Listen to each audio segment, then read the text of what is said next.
అంధుల గుండె చప్పుడు visually challenge employees association YouTube channel. మా ఛానల్ ను సబ్స్క్రైబ్ చేయండి, లైక్ చేయండి, షేర్ చేయండి, కామెంట్ చేయండి. Please subscribe to VCEA-AP YouTube channel. Andhra Pradesh అంధుల గుండె చప్పుడు. నా పేరు Ravindrababu, state president, visually challenge employees association Andhra Pradesh. నేను ఇక్కడ 2 ఫొటోస్ని పోస్ట్ చేయటం జరిగింది. అవి ఏమిటంటే, ఈరోజు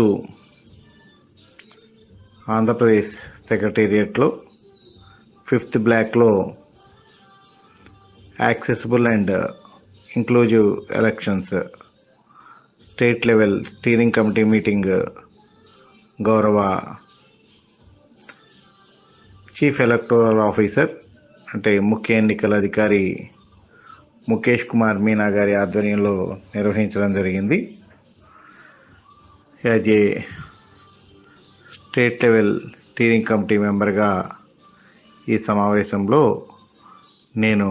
నాతో పాటు వివిధ డిపార్ట్మెంట్లకు సంబంధించినటువంటి జాయింట్ సెక్రటరీసు, డిప్యూటీ సెక్రటరీసు ఈ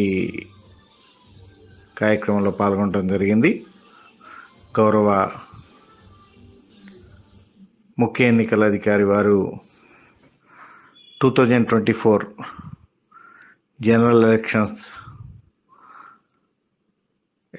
యాక్సెసిబుల్ అండ్ ఇంక్లూజివ్గా ఉండటం కోసం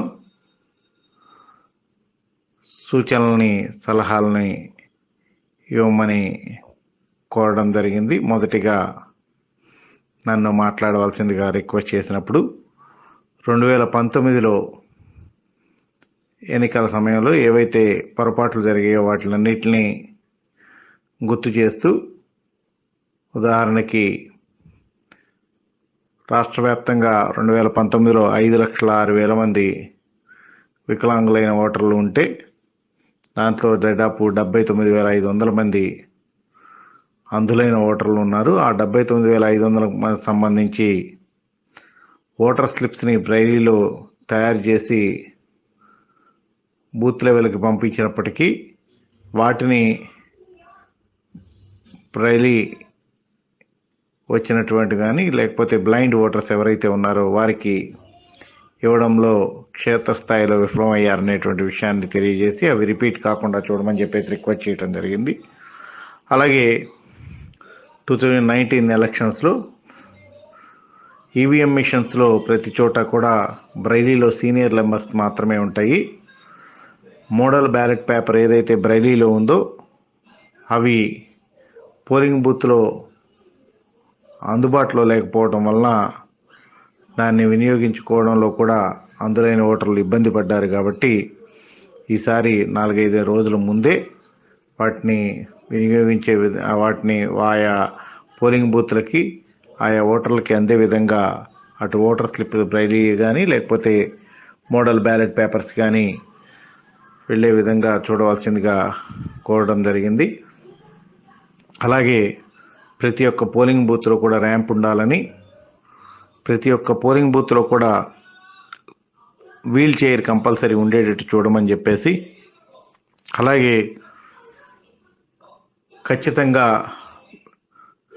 వికలాంగులైనటువంటి ఓటర్లకు సపరేట్ క్యూ లైన్ ఉండే విధంగా చూడమని చెప్పేసి కోరడం జరిగింది. కొత్తగా ఓట్ ఫ్రమ్ హోమ్ అంటే కనుక మనం ఇంటి దగ్గర నుంచే ఓటు వేసేటువంటి సౌకర్యాన్ని కూడా సెంట్రల్ ఎలక్షన్ కమిషన్ కల్పించినటువంటి నేపథ్యంలో అది ఉండాలా వద్దా అనేటువంటి దానిపై చీఫ్ ఎలక్టోరల్ ఆఫీసర్, ముఖ్య ఎన్నికల అధికారి వారు నా అభిప్రాయాన్ని కోరగా, ఎవరైతే కనుక హై సపోర్ట్ నీడ్స్ కావాల్సినటువంటి వికలాంగులు ఎవరైతే ఉన్నారో వారికి ఖచ్చితంగా అవి అందేటట్టు చూడమని చెప్పేసి, ఎందుకంటే కనుక కొంతమంది 2 చేతులతో లేపుకొని తీసుకురావడమో, లేకపోతే కనుక 2 మనుషుల సహాయంతో రావడమో, ఇటువంటి వారందరికీ కూడా హోమ్ ఓటింగ్ ఉండాల్సిందే అని చెప్పేసి, బట్ అది కాన్ఫిడెన్షియల్గా జరిగేటట్టు చూడమని చెప్పేసి నేను కోరటం జరిగింది. అలాగే మిగతా పర్సన్స్ విత్ డిజేబిలిటీస్ ఎవరైతే ఉన్నారో వారు ఓటుకు వచ్చిన సందర్భంలో పోలీసు వాళ్ళు వాళ్ళ ఎస్కార్ట్స్ని అలౌ చేయకపోవడం, ఇటువంటివన్నీ కూడా జరుగుతున్నాయి. కాబట్టి అవి లేకోకుండా వాళ్ళు నమ్మకమైనటువంటి వ్యక్తులనే తీసుకొచ్చుకుంటారు కాబట్టి వాళ్ళని తీసుకెళ్లి ఓటు వేసే విధంగా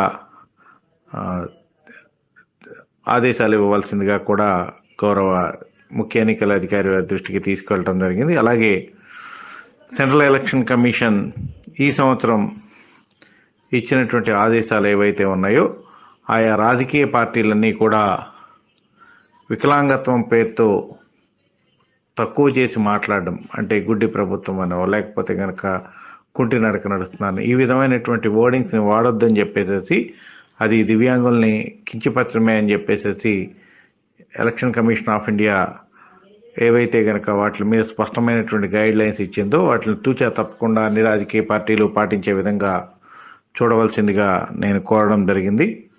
అలాగే 2019 ఎలక్షన్స్లో ఇచ్చిన విధంగానే ఈసారి కూడా ఖచ్చితంగా మనందరికీ కూడా ఎలక్షన్ డ్యూటీస్ నుంచి ఎగ్జంప్షన్ ఇమ్మని చెప్పేసి కూడా మన సంఘం తరఫున ముఖ్య ఎన్నికల అధికారిని రిక్వెస్ట్ చేయటం జరిగిందనే విషయాన్ని తెలియజేస్తూ, వీటిలన్నిటి విషయంలో కూడా ఖచ్చితంగా ఆయా జిల్లాల కలెక్టర్లకి గైడ్ చేస్తామని చెప్పేసి, అలాగే డిస్ట్రిక్ట్